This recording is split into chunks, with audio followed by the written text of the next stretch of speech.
So yeah, we got that, and I got one more article we can discuss. Again, kind of related to the whole. You can't find anything in the news these days if it's not coronavirus related. But we're talking about how it affects different businesses, and so I thought it would be interesting to take a look at a business who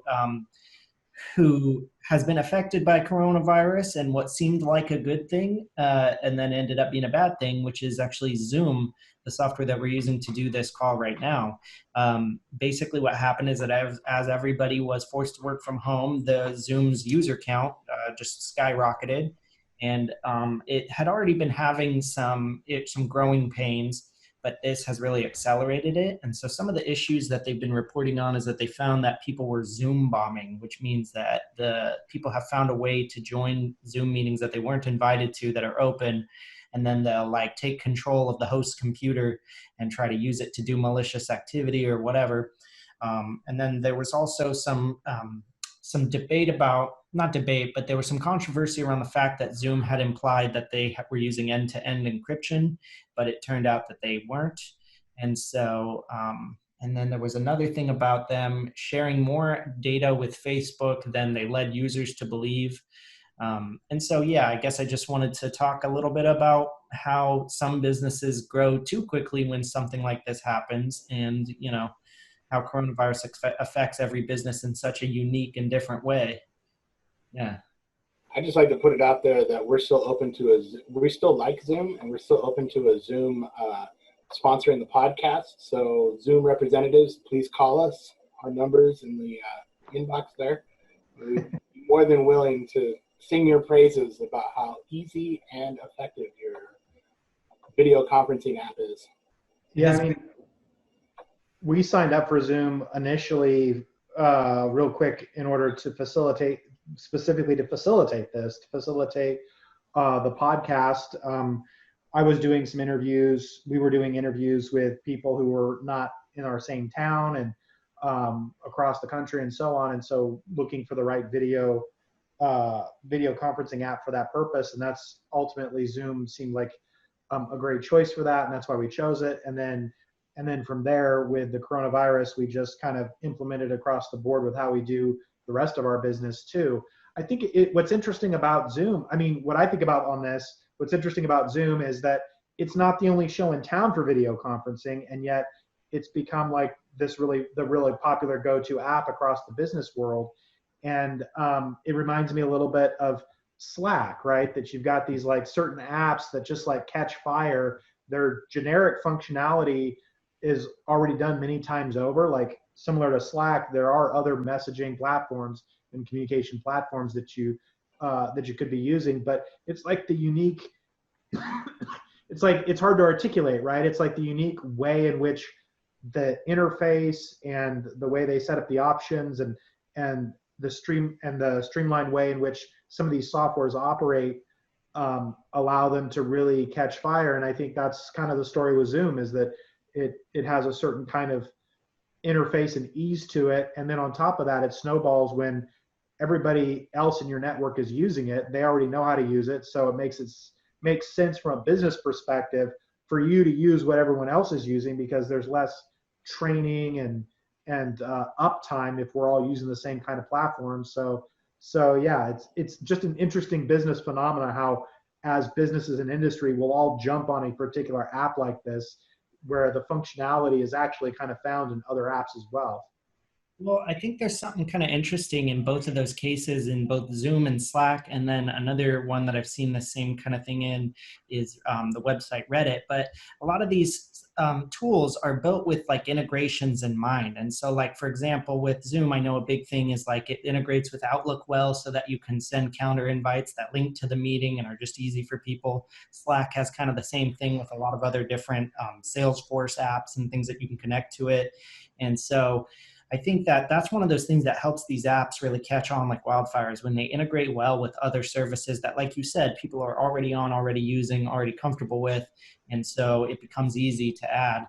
And I think that, yeah, that's one of those big themes, is that developers who take their app seriously enough to make it integratable with other apps are, allow themselves the runway to catch on that way, And I can speak from personal experience. The reason why I prefer Zoom And to be honest, I don't really care about the end-to-end encryption. None of that really bothers me as far as I'm concerned, because usually what I'm talking about on these Zoom meetings is either going to be broadcast to the world or is not privy information.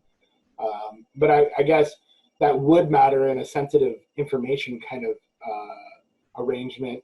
But I think the real reason why Zoom kind of is the preferred method of delivery for a video conferencing app is because of the ease of use and the kind of user interface, and what a difference that makes in the availability. Because we tried other video conferencing options like Google Hangouts and various other ones, Skype and all that stuff, and the ease of use in which Zoom allows you to save a recording of the conversation and to have a transcript of what was said afterwards delivered to you, I think matters more than Facebook is going to get your information anyway. So I don't know.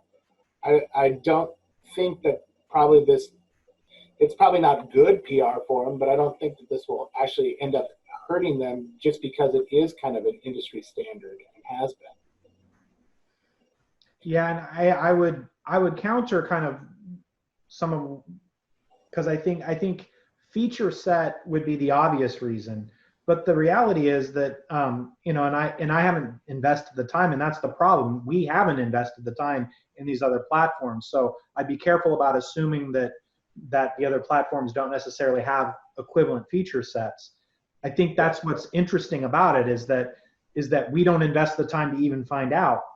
But I think it is driven by the network effects, right? The fact that because we know other users are using it, it's just going to be faster and more efficient for us to figure this one out than to have to go figure out the same features on some other application. And so I personally think that has a lot to do with it. And I think that to the extent that feature set matters, it's a lot more nuanced than just can you record or not. Because for example, I think we can record on the other platforms, and so I think it is more new. I think it's more nuanced there, and I would argue that the differences between a lot of apps like that probably, in my view, are more subjective. I know I get a lot of comments from people saying, no, it's not. Objectively, Zoom is better for the following reasons, or no, it's not. Objectively, Skype is better for the following reasons. But I think you could find lots of people who would debate either side of that, and that makes my point that it's not objectively really the case that feature set is the primary driver. It's how it's deployed. When you say usability, I totally agree, but it's more nuanced than whether the exact feature is there.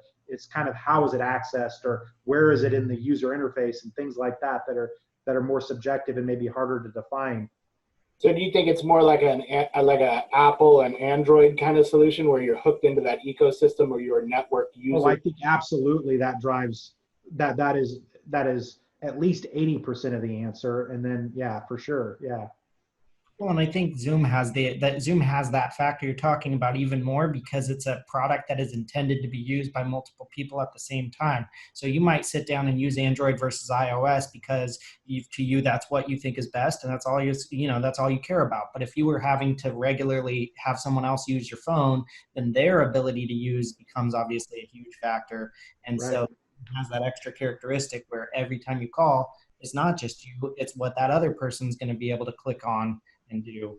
And so Right. yeah, so usability, yeah. So yeah, I just an article, but that's about all we can really say about it. So yeah. Like I said, my DMs are still open. Have we covered the field guides of articles today? I think so. I think so. I think now we just wait and hang out on the call for a hacker to show up in the call and end it for us, Right. And hopefully not corrupt our computers or steal our video. Exactly. This is where Ethan puts in something cute.